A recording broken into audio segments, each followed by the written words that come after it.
Today I will explain the 7 common ship stresses and how we counteract them.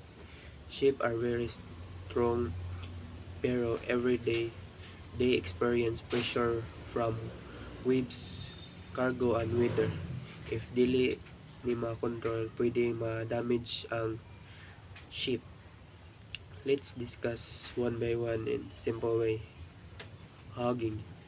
What happens when the middle of the ship is lifted by a big wave while the and stern are lower? Murang ang tunga nga naalsa. Effect. The ship bends upward in the center. Counteract. Strong longitudinal framing, proper cargo distribution, sakto nga balas para balance ang timbang. Sagging. What happens? Opposite of hanging. The bow and stern are supported by waves, but the middle is lower. Effect.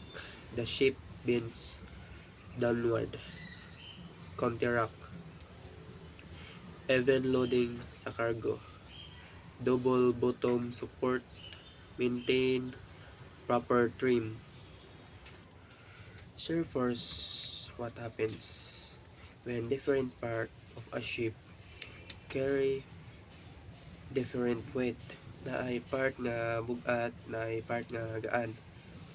Effect niya is possible cracks or structural damage. Then ang counteract, avoid uneven loading, do not overload, strong initial internal support. Next is torsional stress. What happens?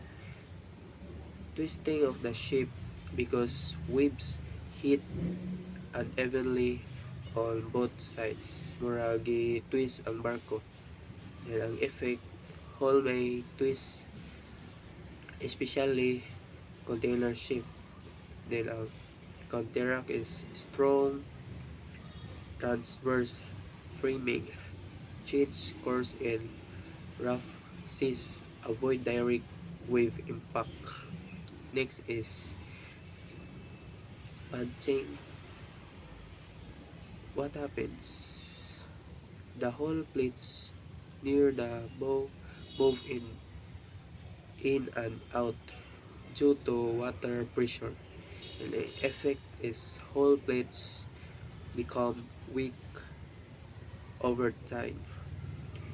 And counteract is reinforce bow area, regular inspection, immediate repair if may crack. Next is pounding or slamming.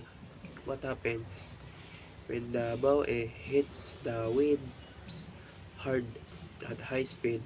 Murag usog nga impact sa tubig. Then an effect is damage sa bow or keel. Then counteract niya is reduce speed, adjust course, strengthen forward structure. Next is rocking. What happens? Rocking. Side to side movement during heavy rolling. Murag nay wobble sa ang barko left and right. The effect na is stress sa frames and bulkheads. And our counteract is strong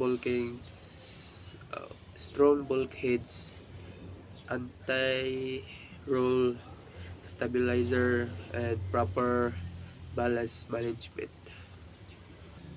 To reduce ship stress, proper ship design, balance cargo loading, correct ballast, reduce speed during rough weather, regular maintenance and inspection. In short, ships experience many stresses at sea, but with proper loading, good seamanship, and strong design, we can prevent serious damage. And That is my presentation titled Ship Stress and Counteract. Thank you and God bless.